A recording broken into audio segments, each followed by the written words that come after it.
तो हमें यहाँ से स्टार्ट करना था, शील्डिंग कांस्टेंट कैलकुलेशन से।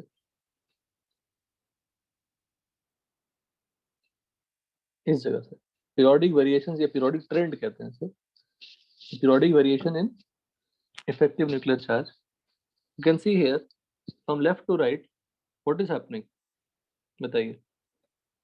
Z effective increases.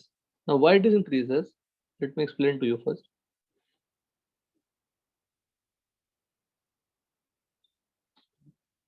देखिएगा इसको, देखिए। So Z effective is written as Z minus sigma along a period.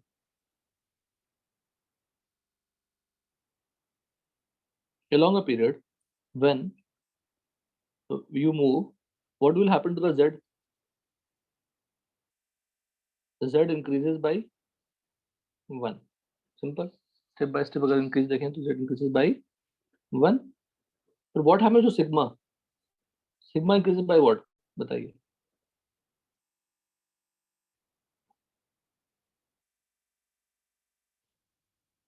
Madhavi, are you there? Hello Madhavi, are Yes, you there? sir. हाँ बेटा, आपको कोहोस्ट बनाया, ठीक है ना? Okay, sir. तो पूरी क्लास आपके साथ डिस्कशन चलेगी, कुछ पूछना होगा तो पूछूंगा। Please respond in the class. जो को-होस्ट रहेंगे please try to connect with the teacher throughout the class. जो डाउट्स होंगे पूछेंगे आप, जो दिक्कत आएगी समझेंगे, और मैं भी आपसे पूछूंगा। At least one day fully connected रहेंगे आप टीचर के साथ, डिस्कशन चलती रहेगी। Sigma increases by what? अगर देखो तो what are the rules in that? For the last electron if you check what is the contribution, बोलिए। 0.35। तो बहुत सिंपल अगर मैं लिखूं, the electron is from NS और NP, ठीक है। What are the numbers you have to multiply with the electron? 0.35, 0.85 and 1. But if it is from ND or NF, it is only what? 0.35 and 1. 0.35 for what? Same ND, NF, and 1 is what? Remaining. But if you talk about this NS or NP, so 0.35 is for NS or NP. 0.85 is what? N minus 1th shell, and 1 for remaining. So when you add electrons, it should be added in the what? Outermost orbit. So 0.35 से बढ़ेगा ना sigma. Yes. Sigma will increase by what? 0.35. So along a period, अगर Z increases by 1, sigma increases by 0.35, तो Z effective increases by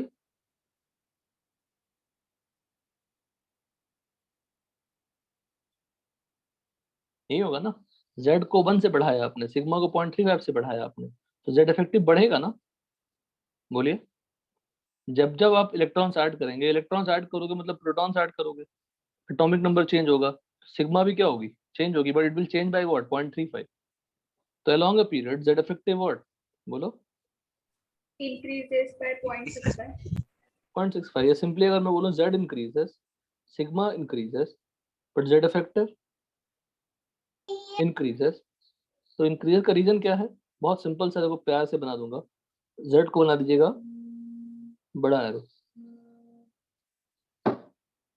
sigma छोटा arrow, तो sigma Z minus sigma क्या हो जाएगी? इंक्रीजेस।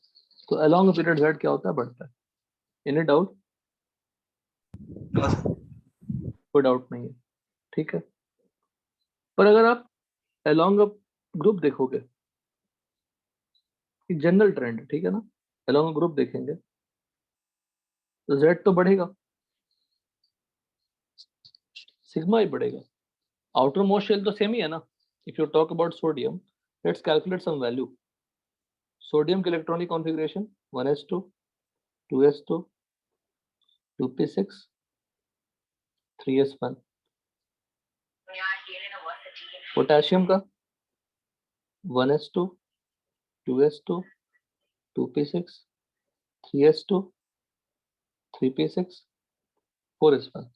हम क्या करते हैं, आउटर मोस्ट पे निकालने की कोशिश करते हैं, आउटर मोस्ट पे निकालने की कोशिश करते हैं, ठीक है, आउटर मोस्ट इलेक्ट्रॉन पे। अब 3s1 है, इसमें इलेक्ट्रॉन्स हैं क्या बताइए, या बेटर के बताता हूँ और अच्छा बताता हूँ, आप मैग्नीशियम और कैल्शियम ले लीजिए। तो मैग्नीशियम और कैल्शियम में 3s2 आएगा, 4s2 आएगा। यहाँ पे Z क्या होती है 12, यहाँ पे Z क्या होगा 20। कैल्शियम और मैग्नीशियम ले लिया।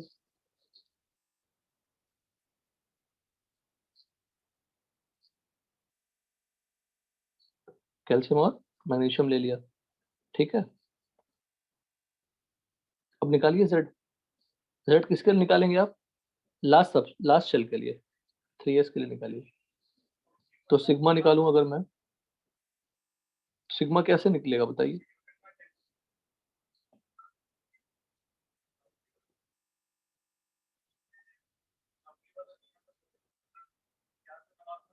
कितना बताओ, 3s2 है, तो एक का निकालना है मुझे, तो एक का चेक करना पड़ेगा।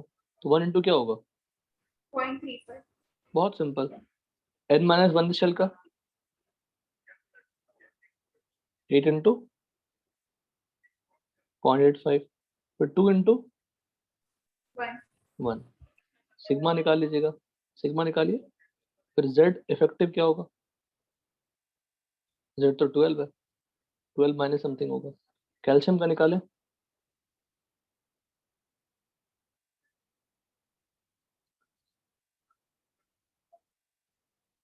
कितना होगा बताओ,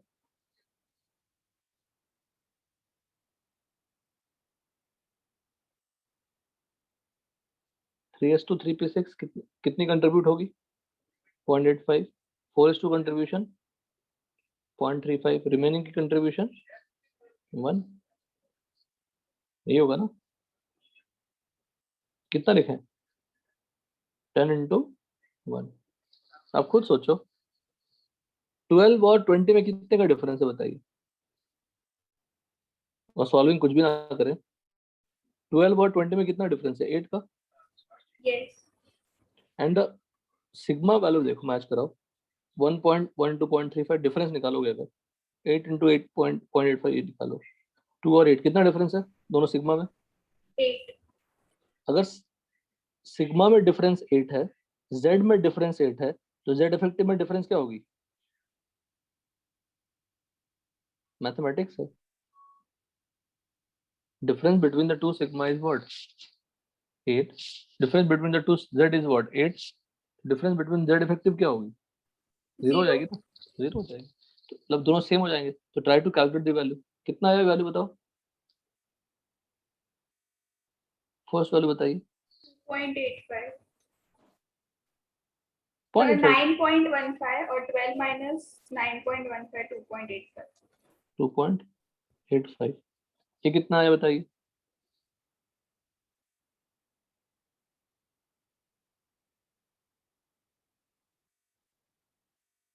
कितना आएगा बताइए।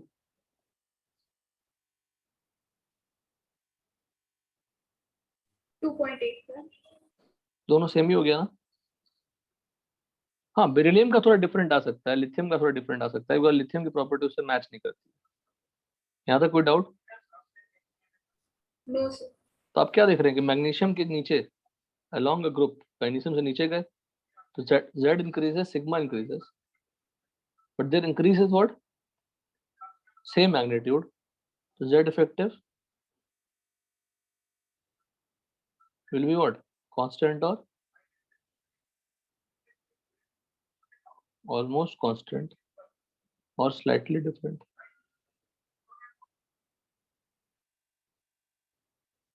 पर हमने कांस्टेंट चेक किया तो कांस्टेंट का लिखना है। एनी डाउट बोलो, No, sir. Please write it and try to verify this with the sodium and potassium, try to do that.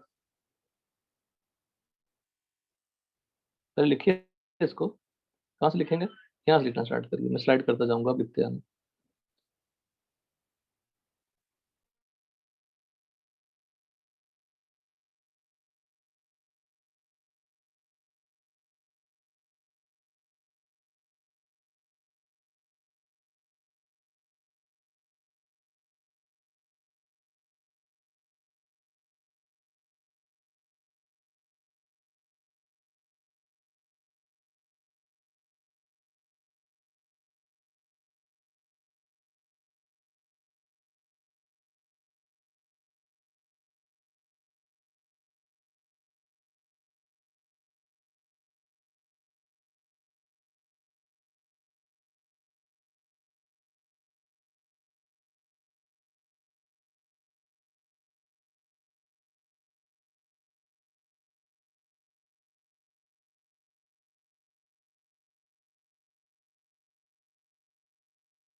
Done, sir.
Done, sir.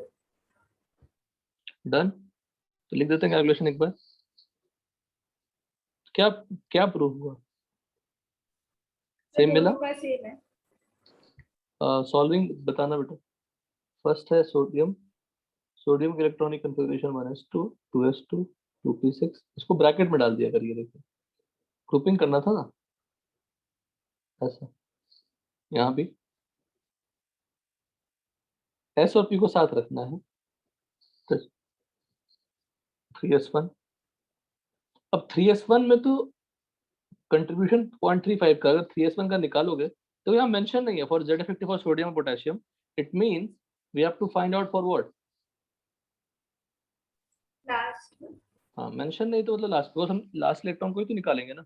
उस पर कितना पुल लग रहा है, अट्रैक्टिव फोर्स लग रहा है, वो देखना पड़ेगा उसको, उसी को वो चेक करते हैं। तो 0.35 अगर एक एक पे निकालोगे कितने इलेक्ट्रॉन बचेंगे बोलो? अगर एक पे निकालोगे तो 0 इंटू क्या होगा 0.35 इंटू क्या होगा 0.85 इंटू 8, बिकॉज 3s1 पे जो इलेक्ट्रॉन्स है उसका निकालना है। उसके राइट जो इलेक्ट्रॉन्स का कंट्रीब्यूशन 0, लेफ्ट का कंट्रीब्यूशन आपके पास पता है, प्लस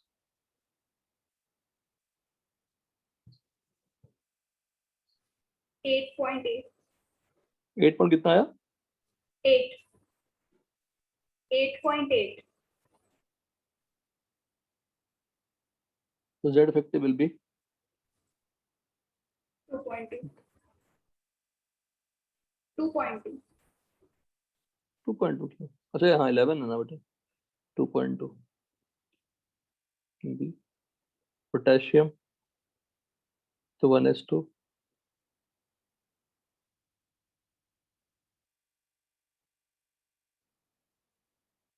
फिर से 4s1 का 0.35, बट उसमें तो 0 इलेक्ट्रॉन्स है। जिस पे निकालना है उसके अलावा उसमें इलेक्ट्रॉन बचे नहीं है। There is no contribution of that. This is 1.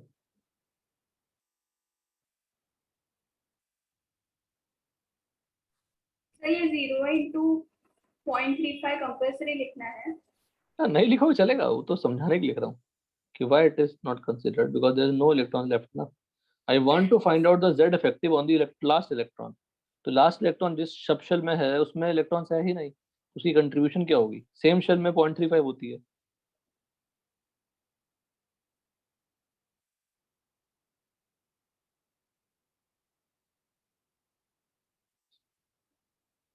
ये कितना आ रहा है? 16.8. सिर्फ लिथियम का लगा था, लिथियम की प्रॉपर्टी मैच नहीं करती है, इसलिए लिथियम का डायगोनल रिलेशनशिप होता है. Discuss slowly everything. कितना आएगा ये भी? 19 minus 16.8, 2.2. 2 point. Both are almost same. अभी तो सेम है, मतलब ऑलमोस्ट सेम. देखो वैल्यू याद करने की किसी की जरूरत नहीं है, रूल्स भी याद करने की जरूरत नहीं है. इंपॉर्टेंस इज व्हाट कि जेड इफेक्टिव का ट्रेंड क्या है, what will happen to the left, from left to right, from top to bottom. Top to bottom मतलब down the group almost constant. So there is a very low possibility, a very less number of questions will be asked along the group based on z effective. तो question नहीं के बराबर मिलेंगे. along the period almost सारे explain करने वाले question किस पे डिपेंड करेंगे? z effective पे. पूछेंगे साइज छोटा हो जाएगा. खुद सोचो, if I talk about in this case, कहाँ गया हमारा मैग्नीशियम और कैल्शियम? मैग्नीशियम कैल्शियम का निकाला हमने ना, राइट टू लेफ्ट का नहीं निकाला ना हमने. Hello, left to right, left to right को तो नहीं निकाला ना हमने. एक निकाल लीजिए. Find z effective for magnesium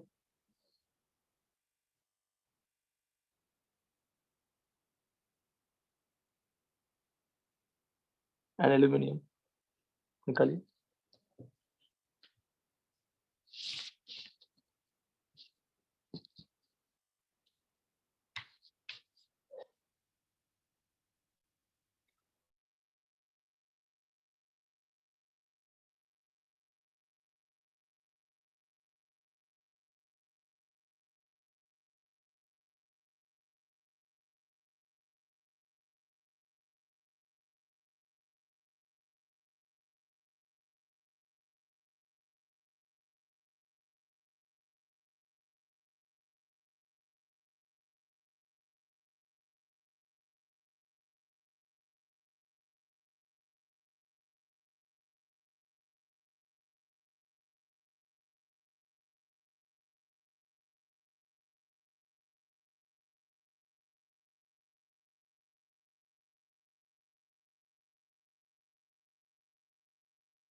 sir दोनों का अलग आ रहा है.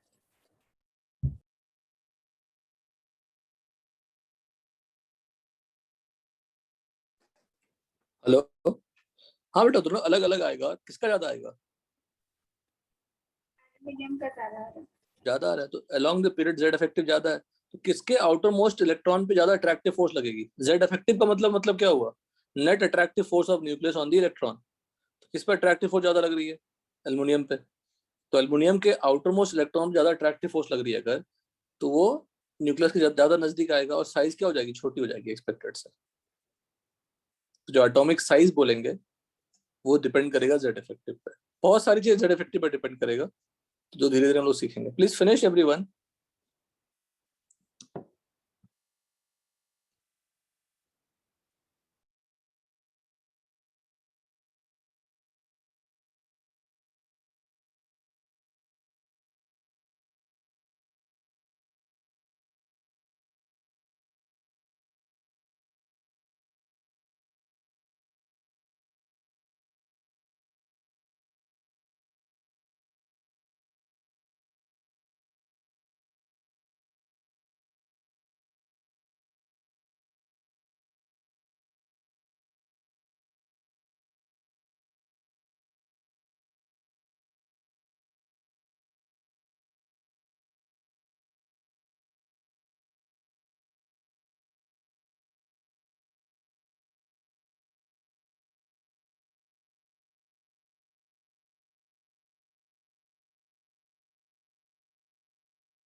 काटिए कस्टमर सेटिस्फाइड रहे बस।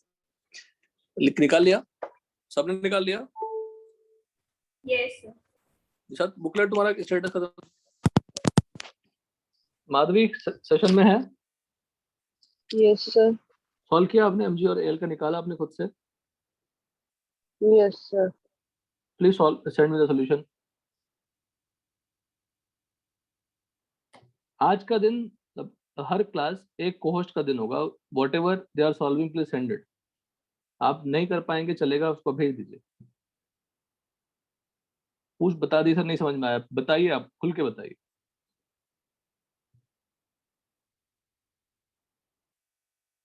तो एमजी का इलेक्ट्रॉनिक कॉन्फ़िगरेशन क्या है, रिजल्ट क्या है बताइए।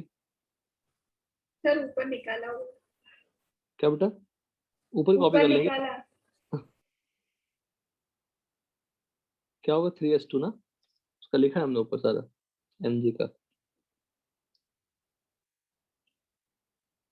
और इसी थोड़ा सा चेंजेस कर देंगे तो एल्युमिनियम का बन जाएगा।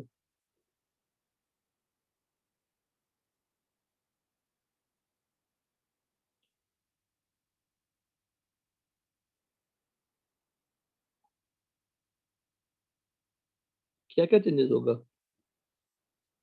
Aluminium 13 3p1। 3p1, यहाँ पे क्या हो जाएगा 2 ना, हाँ सर। और कितनी वैल्यू हो जाएगी? 9.5। 9.5 हो जाएगी। 13 माइनस 9.5।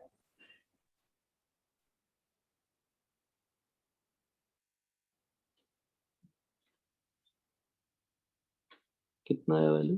3.5।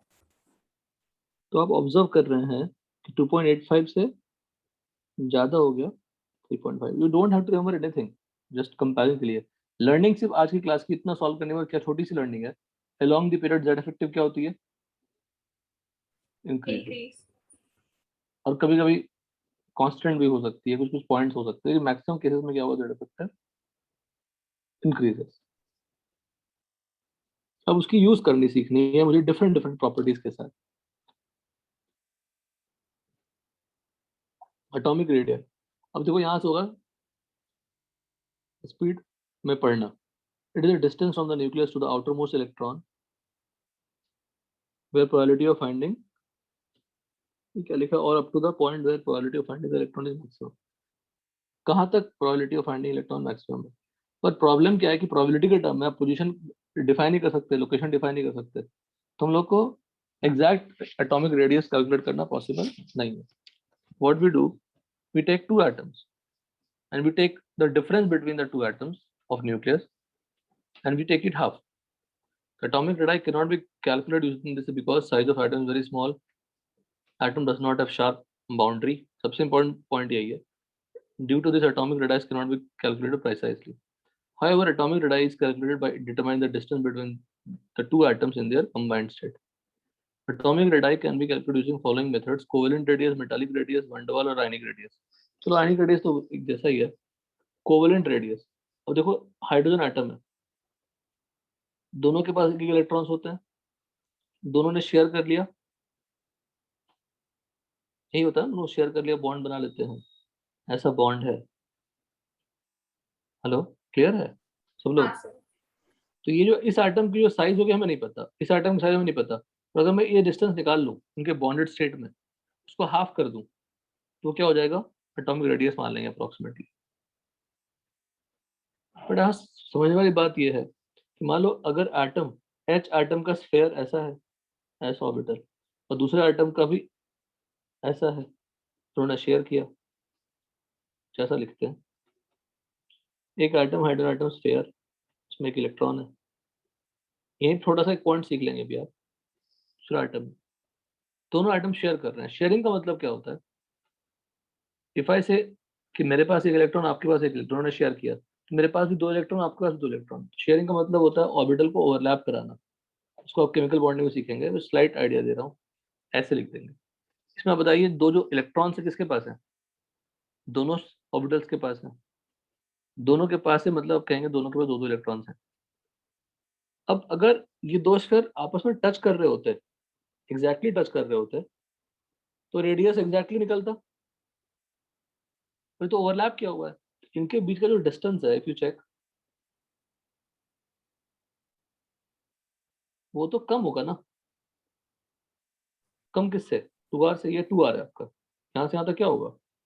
2r, अगर r रेडियस है तो। बट दिस डिस्टेंस अगर ये d ले लो, d must be less than what? 2r। कोई डाउट यहाँ तक? बोलो। अगर ओवरलैप कर जाएंगे तो उनका एटॉमिक साइज, उनका एटॉमिक साइज दोनों ओवरलैप कर गए तो जो डिस्टेंस बिटवीन टू न्यूक्लियस क्या होगी? कम हो जाएगी ना, दोनों के रेडियस के समेशन से। एक्चुअल रेडियस क्या होना चाहिए था? वो शुड बी टचिंग, पर ऐसे कोई सिचुएशन नहीं मिलते। तो अगर बॉन्डिंग कर लिया, कोवेलेंट बॉन्डिंग कर लिया, they will share the electrons. Sharing करने से ऑर्बिटल ओवरलैप कर जाएंगे। ओवरलैप करने से distance between the two nucleus will be smaller than the twice of radius. तो रेडियस, जो डिस्टेंस अगर कम हो गई तो रेडियस भी क्या हो जाएगी? कम हो जाएगी। dy2 को बोलते हैं कोवेलेंट रेडियस। एक्चुअल रेडियस क्या होना चाहिए था? r। पर r तो हम कैलकुलेट नहीं कर सकते। हम कैलकुलेट क्या कर रहे हैं यहाँ पे? कोवेलेंट रेडियस कैलकुलेट कर रहे हैं।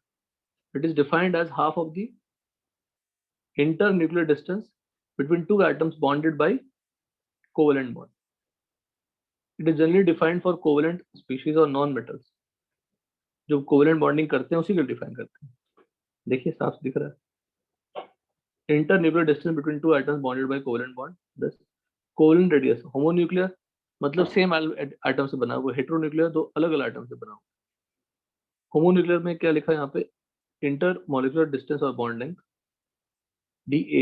ए का मतलब क्या है? ए और ए के बीच में। Hetero atom when the electronegativity difference is considerable।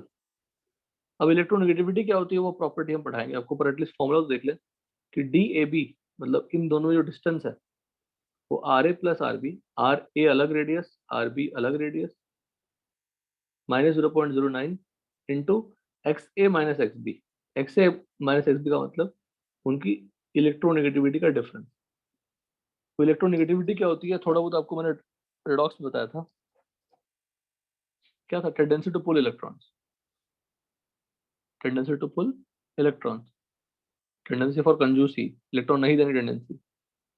Best part है tendency to withdraw the, tendency to keep electron, tendency to pull electron, that is electronegativity.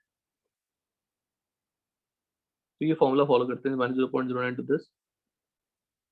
जब इलेक्ट्रोनेगेटिविटी का डिस्कशन होगा ये फॉर्मूला फिर से रिकॉल कराऊंगा।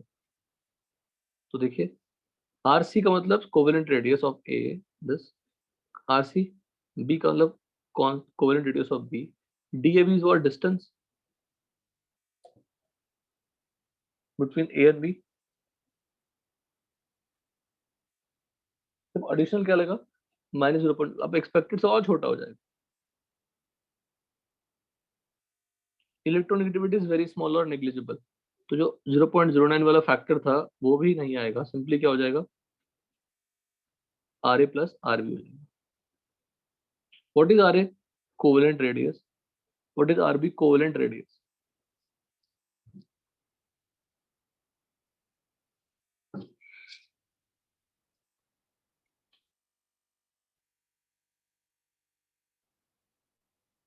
एक बार फ्लो में पूरा पढ़िए,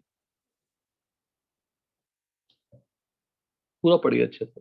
डेफिनेशन बहुत सिंपल है। It is the half of internuclear distance between two atoms bonded by covalent bond, that is covalent radius।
Bone जमा सफाई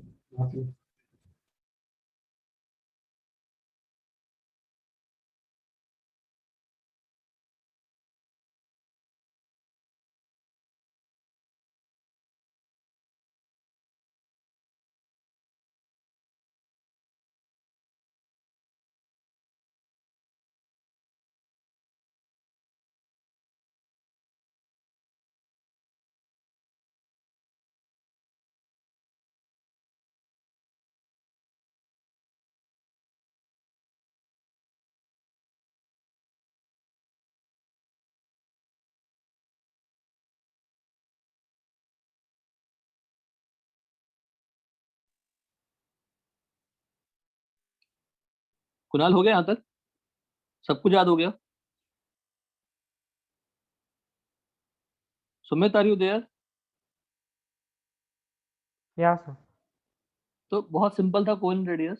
what is the definition? It is the internuclear distance of two nucleus bonded by a covalent bond.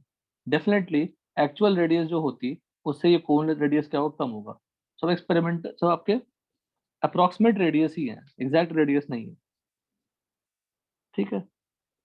Metallic radius अब देखिए, it is defined as half of the distance between the nucleus of two nearest atom in closely packed metallic lattice. तो metal solid जैसे iron का solid हो गया, copper का solid हो गया, उनमें एटम जो क्लोज है, क्लोजेस्ट एटम है, वो जरूरी नहीं कि वो टच कर रहे होंगे, ओवरलैप कर रहे होंगे, क्लोजेस्ट जो होंगे, क्लोजली पैक्ड होंगे, उनके इंटर न्यूक्लियर डिस्टेंस का हाफ लेता है. यहाँ लिखा है अप्रोक्सीमेटली सेम हो सकता है. अगर it is again not fixed, approximately same हो सकता है. सब बिकॉज बाउंड्री ही डिफाइंड नहीं है, तो रेडियस कैसे निकालो? किसी स्फेयर का पोजीशन आप बता पाओगे, ये उसकी बाउंड्री है, सरफेस है, तो ही तो आप निकाल पाओगे रेडियस. बाउंड्री डिफाइंड ही नहीं है. It is defined for metals. सबसे ज्यादा यूज होने वाला रेडियस है covalent radius. It is defined as half of the distance between the nucleus of two non bonded isolated atoms और between two adjacent atom belonging to different neighbouring molecules. अब definitely इसमें distance बढ़ जाएगी. जैसे helium recall करो, helium gas क्या होती है? Inert gas. They are not forming any bond. when you make all the atoms closer by some means, what will happen? The atoms become closer but they are not touching. उनमें gap रहेगा, और वो gap रहेगा, non bonded है वो, तो उनके nucleus का जो डिस्टेंस होगा वो 2r से रिलेटिवली क्या होगा? ज्यादा हो सकता है. तो अगर मैं पूछूं आपसे, रेडियस का कंपैरिजन करूं, तो r covalent will be less than what? r metallic and then r van der Waal. सबसे बड़ा रेडियस का होता है वंडरवाल का होता है. इन वंडरवाल रेडियस हम किसका निकालते हैं? आपको बता दूं फर्स्ट में ही, इनर्ट गैस का निकालते हैं. क्योंकि इनर्ट गैस बॉन्ड ही नहीं बनाते. जब बॉन्ड बनाएगा ही नहीं तो कोवेलेंट रेडियस कैसे बने? मिल ही नहीं सकता. ऐसा भी हो सकता है वंडरवाल रेडियस कि दो H2 मॉलिक्यूल्स हैं ना, इसका जो डिस्टेंस होगा, दो अलग अलग मॉलिक्यूल्स हैं, डिस्टेंस होगा. इफ आई आस्क यू, ये डिस्टेंस अगर L1 है, ये L2 है, ये L2 है, बड़ा कौन होगा? L1 से. बिकॉज L2 तो ओवरलैप्ड है, काफी नजदीक है, बॉन्ड बना के रखा है. पर दो मॉलिक्यूल आपस में बॉन्ड तो बनाए नहीं है, तो नजदीक तो आए नहीं. अगर नजदीक नहीं आया तो उनका डिस्टेंस क्या हो जाएगा? ज्यादा. तो L1 will be more than L2.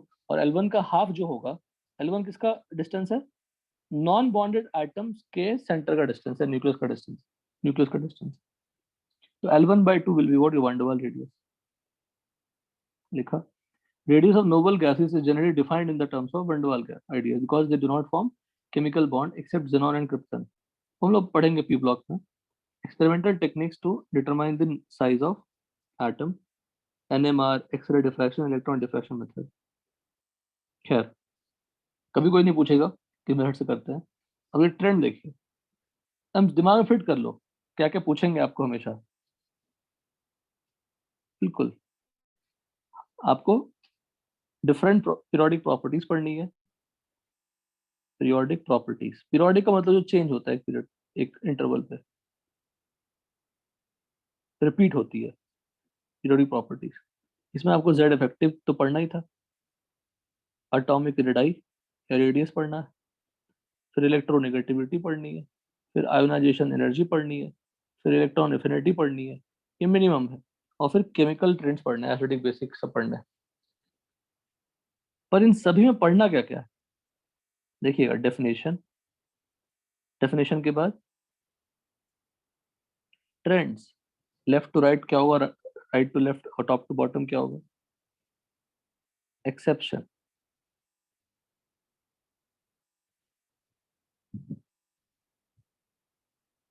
और सबसे बड़ा factors affecting the trends, factors affecting the property, सारे सारे प्रॉपर्टी, चाहे जेड इफेक्टिव हो, एटॉमिक रेडियस हो, इलेक्ट्रोनेगेटिविटी हो, आयनेशन एनर्जी हो, इलेक्ट्रॉन एफिनिटी हो, कोई भी, सभी का, सभी के लिए आपको ये पॉइंट पढ़ने हैं। जेड इफेक्टिव के ऊपर सब बेस्ड है। एटॉमिक रेडाई, अब एटॉमिक रेडाई पे अगर हम आए, आप खुद सोचो, if you move from left to right what will happen to the Z effective, increases. तो electrostatic attractive force on the outermost nucleus increases. Shell तो वही है, if you talk about magnesium it is 2s2, 2p6 3s2, aluminium का भी 3s2 3p1, तो third shell ही दोनों का। पर दोनों का थर्ड शेल होने के बाद भी, since Z effective increases on moving from magnesium to aluminum, what will happen to the size? Decreases.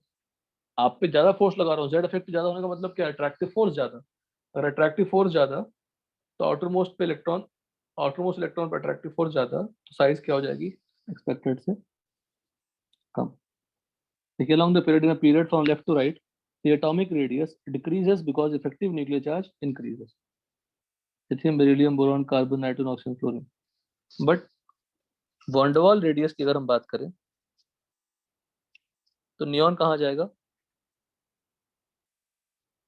क्योंकि इन सबका कोवन रेडियस निकाला, नियॉन का वॉन्डवाल रेडियस निकाला, और वॉन्डवाल रेडियस क्या होती है? रिलेटिवली बड़ी होती है, तो लिथियम से भी बड़ा होता है नियॉन का।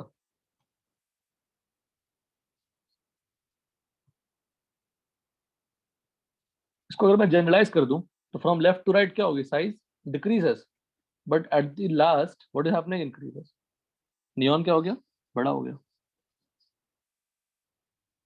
अलोंग द ग्रुप, अब डाउन ग्रुप जेड इफेक्टिव फर्क पड़ता है क्या? ऑलमोस्ट जीरो है चेंज, ऑलमोस्ट सेम ही कांस्टेंट होती है। तो जेड इफेक्टिव से एक्सप्लेन नहीं करेंगे, एक्सप्लेन करेंगे नंबर ऑफ शेल से। Down the group atomic radius increase because of number of orbitals or the principal quantum number increases, और बेस्ट क्या? Number of shells what increases. Sodium में third shell था, potassium में fourth shell था, fourth shell will be bigger than what? Third shell, तो बड़ा हो गया साइज। एक्सेप्शन देखिए, एक मिनट, हाँ, एक्सेप्शन देखिए, boron, aluminium, gallium, indium, thallium. Aluminium और गैलियम अगर देखा जाए तो दोनों का ऑलमोस्ट सेम रहना, ऑलमोस्ट सेम जेड इफेक्टिव है। नंबर ऑफ सेल्स बढ़ रहे हैं, नंबर ऑफ सेल्स बढ़ेंगे तो साइज बढ़ना चाहिए था, पर दोनों की साइज ऑलमोस्ट क्या होती है? बोलो, सेम। सेम होती है। अब ये फिर से गड़बड़ हो गई, ये क्या मजाक था? अभी तो सीखा हमने, यही चलता रहेगा चैप्टर में। तो एल्युमिनियम और गैलियम की साइज ऑलमोस्ट सेम होती है, क्योंकि गैलियम के पहले, गैलियम के फिलअप में, इलेक्ट्रॉन्स को फिलअप में 3D फिलअप करते हैं, 3D।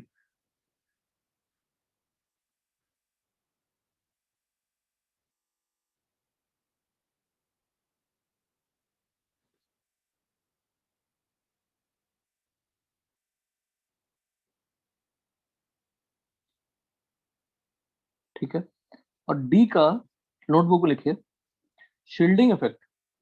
शील्डिंग मतलब सिग्मा। सिग्मा क्या होती है? सिग्मा जितना ज्यादा अट्रैक्टिव फोर्स उतना ही कम, है ना? जेड इफेक्टिव का फॉर्मूला क्या होता है? Z minus sigma. अगर सिग्मा बढ़ेगा तो जेड इफेक्टिव कम हो जाएगी ना।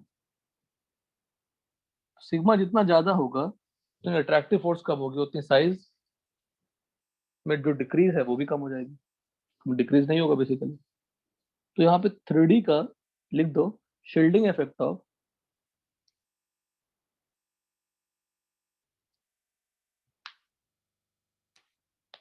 shielding effect of d orbital electrons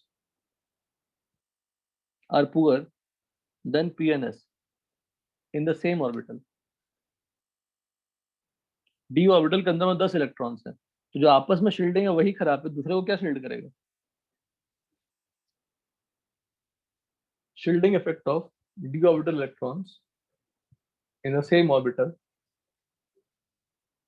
is poor as compared to p and s। तो अपने ही इलेक्ट्रॉन्स को रिपेल नहीं कर पा रहा है, तो बाहर वाले इलेक्ट्रॉन्स को क्या ही रिपेल करेगा?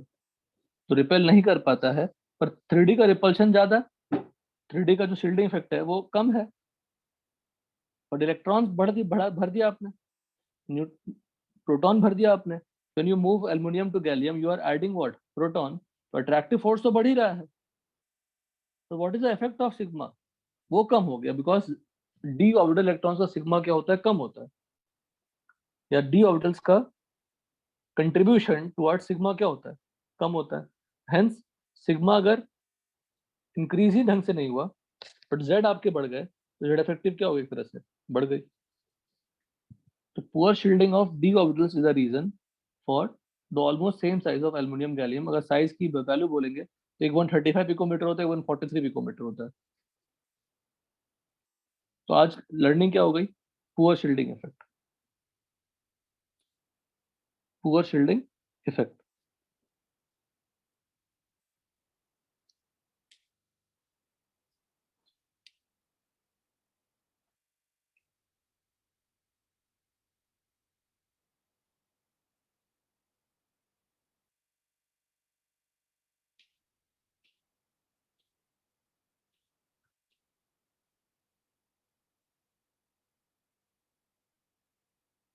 कुछ एग्जाम्पल एक दो और हैं, सिमिलर एग्जाम्पल्स हैं, यहाँ पे आइए।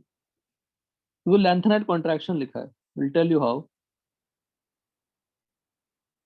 For D block elements scandium से जिंक तक जाएंगे तो उसकी चेंजेस देखिए। स्कैंडियम से जा रहे हैं, लेफ्ट से राइट जा रहे हैं, लेफ्ट से राइट जा रहे हैं, लेफ्ट से राइट जा रहे हैं। लेफ्ट से राइट जाने से जेड इफेक्टिव क्या होती है? ज्यादा। साइज क्या होगी? कम। पर जैसे ही Fe के पास पहुंचता है,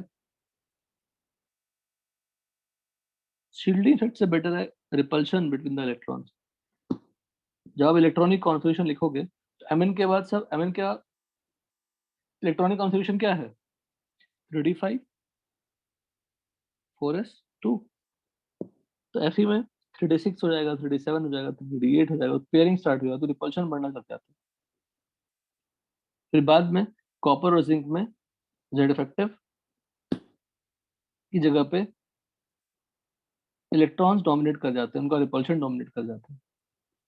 तो ये ट्रेंड डेफिनेटली पूछते हैं।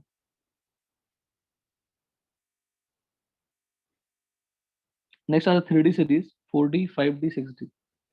स्कैंडियम से यूट्रियम आएंगे, लैंथेनम आएंगे, एक्टिनियम आएंगे, साइज क्या होगी? बढ़ेगी, बढ़ेगी। लेकिन हैफनियम और यहाँ पे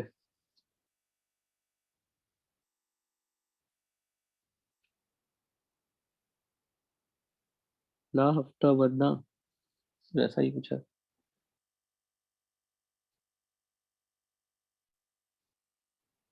उनका साइज ऑलमोस्ट सेम होता है, वो केमिकल ट्विंस कहते हैं। क्यों कहते हैं बताता हूँ।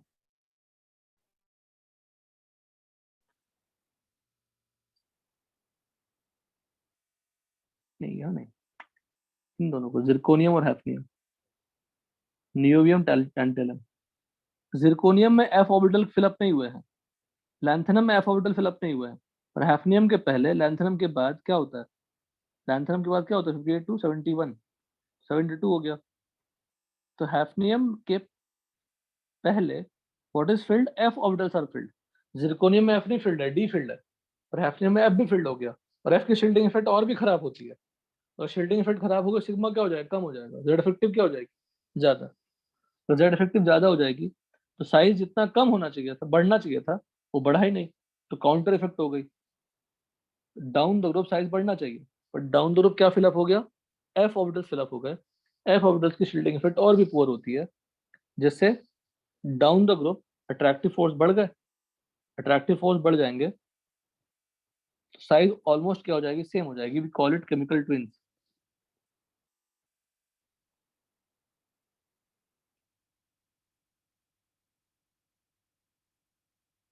क्योंकि उनकी प्रॉपर्टी सिमिलर हो गई, साइज सेम हो गया तो प्रॉपर्टी भी ऑलमोस्ट सिमिलर हो जाती है।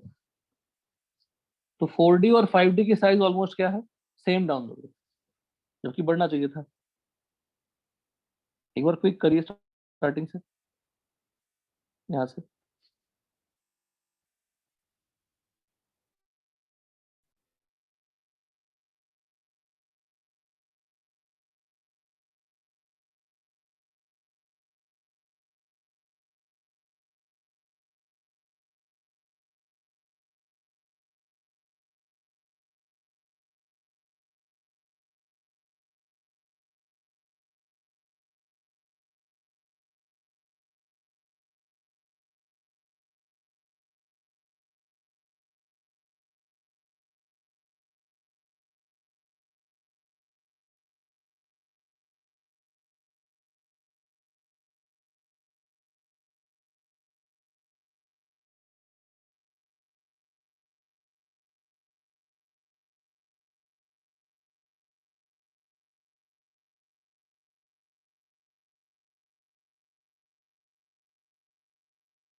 हेलो माधवी, आपने भेजा क्या वर्क करके?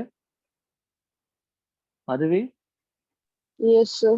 बेटा नाम भेज दीजिए, नाम लिख दीजिए, बैच और नेम लिख दीजिए. Anyone who is sending the working please tell your name also and batch name. Okay, sir. Batch and centre, हाँ, batch name and centre and name. तो इसी बहाने तुमने बात तो किया ना आज पोस्ट के बहाने, वरना कभी आपने बोल खुद से नहीं आते थे. आज आपने पार्टिसिपेट भी किया, क्वेश्चन भी सॉल्व किया. मेटालिक्स वेरी इजी, सभी इजी हैं, सब क्या है दिशा, सब आसान है, नहीं बताओ. हाँ सर. सर एक डाउट है. हाँ, तुमको डाउट नहीं आना चाहिए, बस बोलो. हाँ, बोलो. सर जो नियॉन का जो साइज होता है वो ऑक्सीजन से छोटा होता है ना? अगर वो बॉन्ड बनाते, कोवेलेंट बॉन्ड बनाते, तो साइज छोटा हो जाता सबसे. और वो बॉन्ड ही नहीं बनाता तो उसका कोवेलेंट रेडियस मेजर ही नहीं कर सकते. तो कोवेलेंट रेडियस ही मेजर नहीं करते. अब किसी का कोवेलेंट, किसी का वंडरवाल मेजर करोगे तो जमीन आसमान का अंतर हो जाएगा, 40% का डिफरेंस रहता है. इसलिए हम कहते हैं कि नियॉन का साइज सबसे ज्यादा है, जबकि साइज ज्यादा नहीं है. We are not able to measure what covalent bond, we can only measure van der Waals radius. और van der Waals radius उन सबका उनका क्या होगा, सबसे ज्यादा होगा. तो सर एक का van der Waals मेजर कर रहे हैं, एक का कोवेलेंट मेजर कर रहे हैं, तो ज्यादा होगा ना van der Waals. हाँ बोलो. अगर सबका वॉटर बॉल निकाला हाँ, तो सबका van der Waals निकालते हो तो नियॉन छोटा हो जाता है, फिर से छोटा हो जाता है. बट वो फ्लोरीन से फिर भी बड़ा ही रहता है ना साइज नहीं में? नहीं नहीं नहीं, गलत गलत. पर ऐसा पढ़ते नहीं है ना, वही तो बोल रहा हूँ, नहीं पढ़ते, टिल फ्लोरीन पढ़ते हैं, फिर कहते हैं कि van der Waals study study करते हैं तो उसका ज्यादा हो गया. Okay sir. फटाक से एंडिंग करिए, फिर नेक्स्ट टॉपिक जाएंगे.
सर ये NMR, एक्सरे डिफ्रैक्शन और इलेक्ट्रॉन डिफ्रैक्शन क्या है?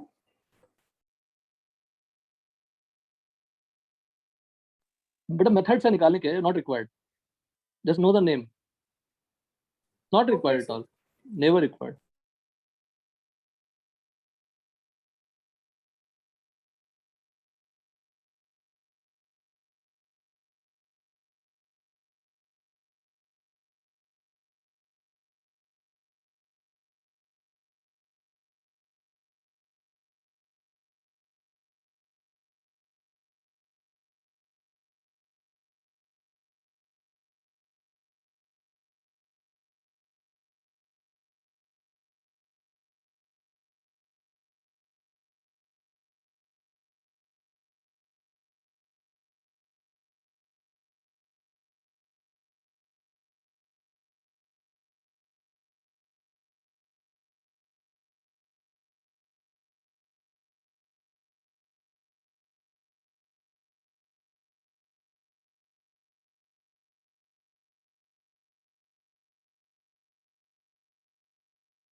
पढ़ाएंगे।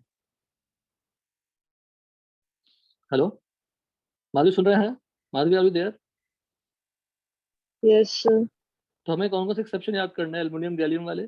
गैलियम ज्यादा होना चाहिए था, पर एल्युमिनियम और गैलियम ऑलमोस्ट सेम होता है। इनफैक्ट एल्युमिनियम ज्यादा होता है, 143 पिकोमीटर 135 पिकोमीटर साइज का डिफरेंस। दूसरा, डी ब्लॉक में लेफ्ट टू राइट जाएंगे तो पहले साइज कम होगी, फिर कांस्टेंट होगी, फिर बढ़ जाएगी। और ये chemical trends. Down the rope जाएंगे डी ब्लॉक में तो 4D और 5D का साइज ऑलमोस्ट क्या होता है, सेम होता है ड्यू टू लेंथेनाइट कॉन्ट्रैक्शन। या सिंपली डी एफ ऑर्बिटल की पोर शील्डिंग इफेक्ट होती है। अगर लेंथेनाइट कॉन्ट्रैक्शन आज नहीं याद कर ले तो इतना याद कर लें कि shielding effect of F orbitals क्या होती है, पुअर होती है।